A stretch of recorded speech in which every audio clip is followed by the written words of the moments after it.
Journal of Marder, Steward of Ruins. Session 39, The Sunken Sigil.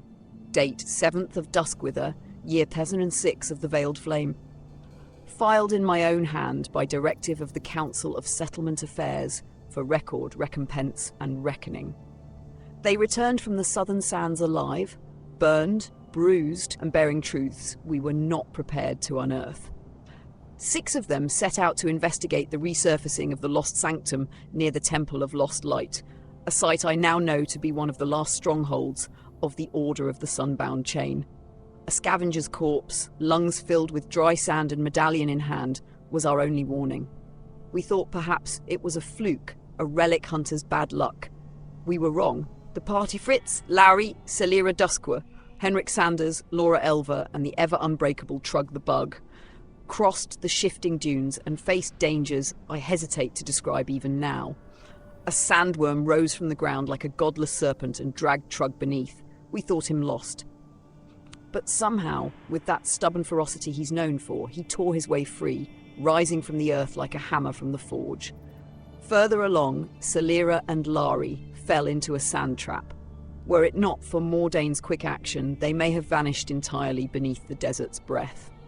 At the rear of the line, Henrik was ambushed by a massive beetle erupting from the sand like it had waited centuries for the moment. He held his ground, and with the others' aid, they repelled it. But that was only the beginning. Inside the ruin, buried beneath layers of silence and sunburned stone, they uncovered a forgotten temple, untouched for 10,000 years. 10 millennia buried, and still it whispered. The walls held fragments of the divine parasite's tale, a being known to the Order only as that which must not awaken. Only Celira could read the script. Perhaps that was a mercy. They explored further, found hidden chambers, scrolls sealed in dust, books so old the bindings flaked at touch.